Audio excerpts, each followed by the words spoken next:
Escola é um lugar? São livros? Pessoas? Um prédio? É um lugar para ricos? É um lugar para mulheres? Afinal, quem é a escola? Uma educação focada na catequização. Foi assim que nasceu o embrião do ensino no Brasil, em 1549, quando os jesuítas desembarcaram na Bahia. Havia uma divisão clara de ensino. As aulas lecionadas para os índios aconteciam em escolas improvisadas construídas pelos índios nas missões. Já os filhos dos colonos recebiam o conhecimento nos colégios locais, mais estruturados por conta do investimento mais pesado, onde não tinham somente ensino religioso, mas também envolvia conteúdo voltado às letras. A diferenciação do ensino era um pedido que vinha de cima, feito pela própria elite colonial. Embora houvesse uma segregação clara entre os ensinamentos repassados aos índios e aos filhos de colonos, a educação jesuítica seguia ou tentava um documento curricular, o Ratio Studiorum. Nesse documento constava o ensino da gramática, humanidades, retórica, filosofia e teologia. A partir do ensino das letras, começava a se formar no país uma sociedade hierarquizada pelo acesso à alfabetização. Em uma pesquisa recente da revista Veja, o Brasil estava apontado como o 8º país com maior índice de analfabetismo no mundo. Seria esse um reflexo da segregação ao acesso da educação que já havia desde o Brasil colônia? As escolas mantidas pelo governo federal eram destinadas aos mais ricos. Sobraram para as camadas mais pobres os colégios estaduais, que tinham uma estrutura carente e professores de baixa qualidade. A partir da chegada da família real, em 1808, os investimentos na área da educação foram impulsionados, o que culminou na criação das primeiras escolas de ensino superior. Estes locais tinham como foco exclusivamente preparar academicamente os filhos da nobreza portuguesa e da aristocracia brasileira.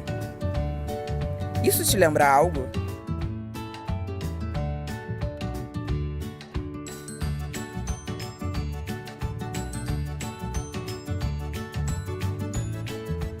Então, existem alguns desafios profissional da educação, professor, que são as realidades que a gente encontra no cotidiano escolar, né?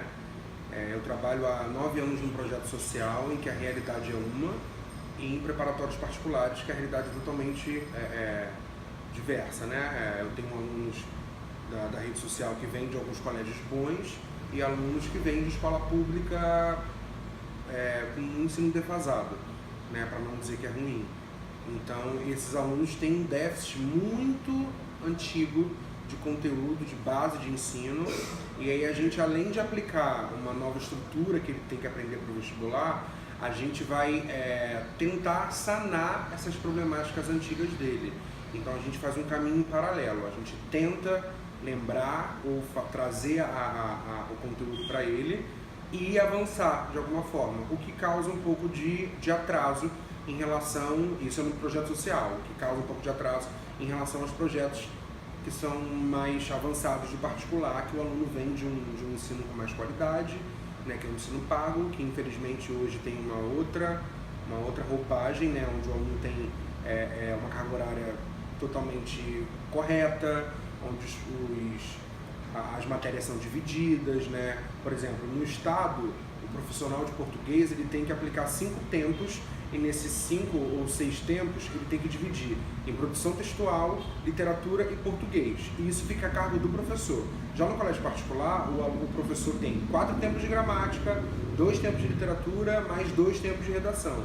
Então o aluno tem dividido ali de forma já no horário que ele vai ter, qual o dia que ele vai ter, o que não acontece muito no estado, dependendo do colégio, do professor, fica muito a cargo dele. Então tem professor às vezes que não dá produção textual, dá só português e literatura, não consegue muito tempo porque a carga horária é menor. Então o aluno vem defasado, às vezes ele não conhece a estrutura da dissertação argumentativa, isso mais na área de redação, né, que é uma frente que eu trabalho há mais tempo. Então quando eu preparo a aula para esse aluno, eu preciso ter esse cuidado. O que ele não aprendeu, o que ele deveria ter aprendido, e eu preciso relembrar com ele, ou ensiná-lo, né, pela primeira vez, e com um aluno que já tem essa base um pouco consolidada, que às vezes, né, ele também não está tão firme com isso, eu vou conseguir avançar de uma maneira mais ágil com esse aluno. Então a minha preparação vai voltada para a realidade. Se o aluno é de um projeto social, a defasagem dele é muito maior, e se ele é de uma escola privada, eu consigo avançar mais rápido e fazer com que ele tenha uma eficácia mais rápida. Isso não quer dizer que o aluno do projeto social não consiga esse lugar. Ele consegue com mais tempo de trabalho, e se ele tiver disponível para isso, dá para alcançar. Esse é um projeto que eu faço há muito tempo, e ao longo dos anos aprimorando isso para ajudar o aluno a chegar mais rápido nesse mesmo objetivo. O planejamento hoje eu planejo as minhas aulas em casa, mesmo porque na escola a gente não tem tantos recursos assim, como por exemplo acesso à internet, computadores para todos os professores. Então eu faço meu planejamento pensando especificamente em cada turma que eu trabalho, né? Porque o conteúdo pode ser o mesmo, mas de repente a aquisição daquela matéria, a absorção do conteúdo para cada turma vai ser de um ritmo, assim como para cada aluno. Então eu procuro estar sempre pensando individualmente, por turma e individualmente, como aquele conteúdo ele pode ser adquirido.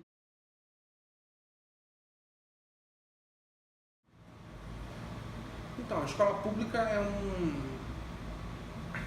um lugar onde não depende só de quem está nela, né? Ela depende de investimento, ela depende de força de vontade.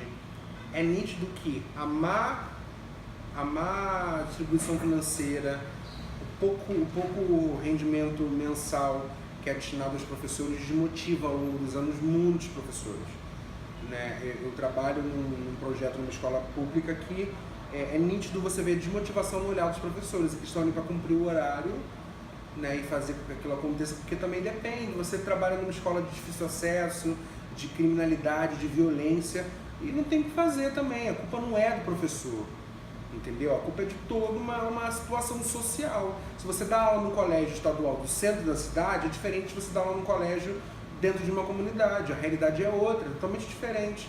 O professor não tem respeito, ou ele também não se dá o respeito. Então é sempre uma via de mão dupla, não dá para a gente generalizar nada. Então, assim, a primeira coisa que seria para a gente pensar no primeiro passo é a motivação com o profissional da educação. Depois dessa motivação, entender realmente quem quer para aquilo, né? Quem nasceu para aquilo. E outra poderia ser uma eficácia melhor no concurso público, né? É um concurso pouco didático para a sala de aula, né? A pessoa faz uma prova de múltipla escolha, ela passa no concurso, ela vai dar aula, mas isso não quer dizer que ela seja professor, né? Para estar em sala de aula é necessário que você seja professor. Então falta, sei lá, como a Unirio, a FRJ, tem uma prova para selecionar candidatos, né, para o corpo docente, que é chamado THE, né, que é um teste de especificidade, eu acho, uma coisa mais específica, nas áreas de arte, né? Então falta aí uma prova-aula, de repente, uma coisa para testar se o cara tem didática, e de repente falta isso na sala de aula, falta didática, falta um trabalho para que haja respeito com o professor, também o professor é muito desrespeitado, então o cara não quer dar aula, sabe? O cara quer chegar lá, cumprir o horário dele, ficar sentado, torcer para que naquele dia não haja uma bolinha voando, uma gaivota de papel, e que tudo dê certo naquele dia, mais um dia, e no final do mês mais um salário. E é isso, é muito difícil. Eu não saberia dizer de fato como mudar e nem me arriscaria em peitar uma coisa dessa.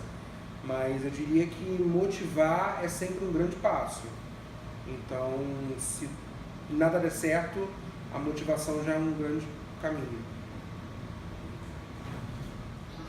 Investimento, principalmente no que diz respeito à valorização do profissional de educação, porque aqui na escola mesmo a gente trabalhava de uma maneira onde nós tínhamos mais tempo para poder planejar as aulas, para poder estar mais presente com os alunos, desenvolver determinados projetos, e que isso acabou. E assim, e aí fica difícil você fazer um trabalho de qualidade, um trabalho que você mostre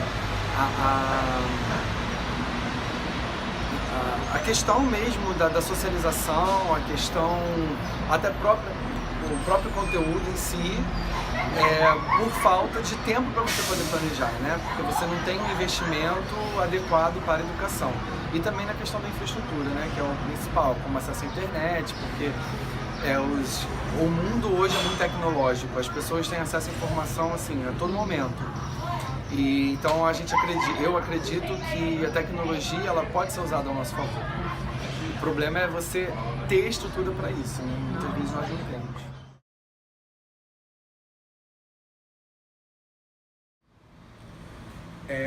Então, no Brasil, a profissão de professor, a gente sabe já daquele grande clichê que o professor ganha mal, né, não tem a valorização que deveria. Por outro lado, eu não acho que o professor ganhe tão mal. Eu acho que pro que ele faz, ele não é bem recompensado, certo? Se você trabalhar muito, você consegue desenvolver, ter uma boa condição financeira. Mas, de fato, o professor não ganha o que deveria, né? A gente não pode dizer que ganha pessimamente, mas que não ganha honestamente, né? Falta muito para o professor ter um salário honesto.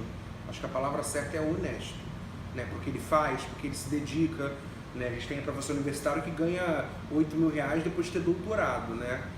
E tem profissão que você recebe muito mais que isso sem ter nem graduação, né? Enfim, a gente tem uma discussão vasta sobre isso, mas não é o que mais me desmotiva a ser professor.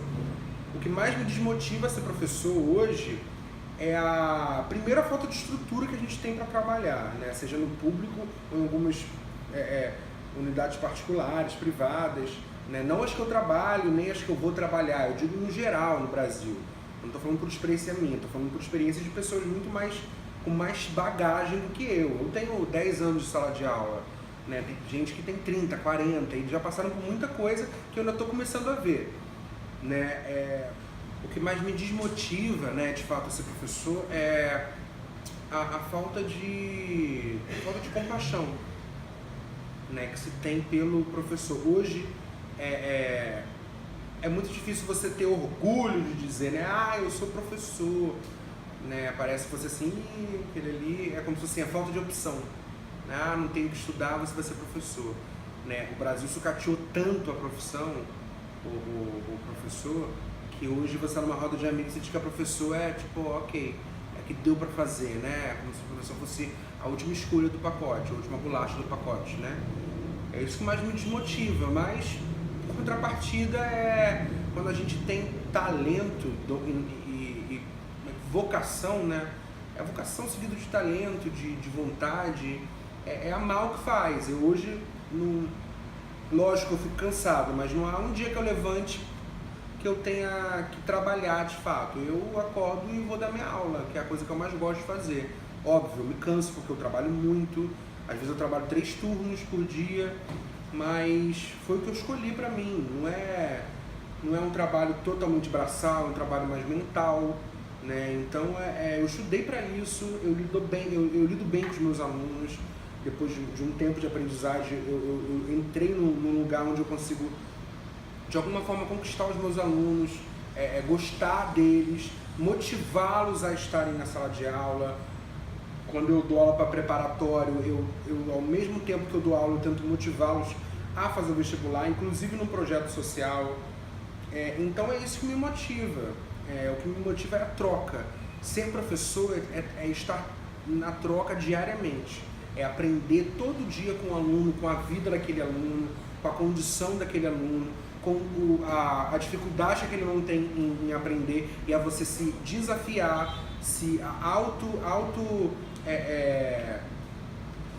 auto-colocar no lugar dele, se é que essa palavra existe, né? Mas assim, você se colocar, né? A melhor palavra é essa. Você se colocar no lugar dele e você tentar fazer com que aquele aluno aprenda. Essa é o mais difícil da profissão. Porque ser professor é mole. Você chegar lá, você ensina o dever e a sua obrigação está feita. Mas e se o aluno não captou aquilo? E se ele aprendeu de fato? Você é capaz de conseguir compreender isso da turma? E é esse desafio diário que me faz gostar de ser professor.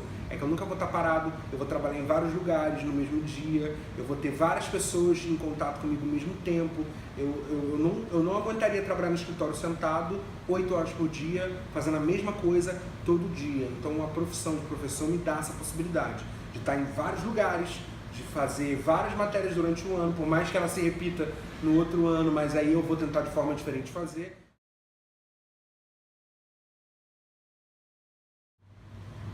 Escola é um lugar onde, infelizmente, o dia a dia não tem sido agradável, né? Eu estou falando da realidade. Em contrapartida, a escola que eu acredito, ela vem de um lugar onde a gente precisa propagar mais a humanização. Uma coisa que a escola hoje trabalha muito pouco, né? Então, de uma forma geral, escola é o lugar onde a gente precisa alinhar, se encontrar, né? E a gente como aluno, que eu estou dizendo, como professor, é auxiliar o aluno a encontrar pedagogicamente o melhor caminho que ele quer ter para a sua vida. Além de ter um encontro com diversas áreas do conhecimento, interdisciplinariedade, que é um ponto importantíssimo entre as matérias, que poucos colégios têm essa preocupação, mas infelizmente hoje a escola virou um lugar de obrigação, onde na verdade deveria ser um lugar de refúgio, um lugar de muita aceitação para tudo, para as diversidades, para a sua dificuldade, né? Hoje, se um aluno tem dificuldade com o aprendizado, ele não quer ir à escola, mas na verdade ele deveria querer estar para poder conseguir ultrapassar essa barreira, essa dificuldade. Então a escola é hoje o que ela não deveria ser, de fato.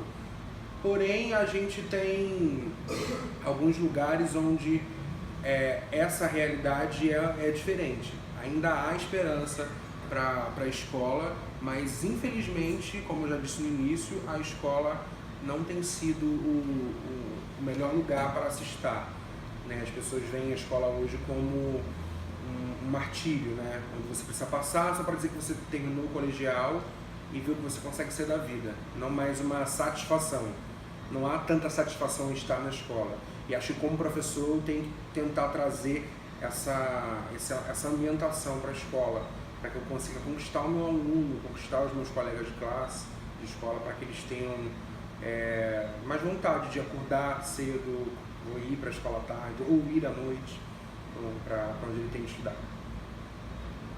A escola é um lugar de socialização, né? É um lugar onde o aluno ele tem o primeiro contato com as questões sociais. É onde ele faz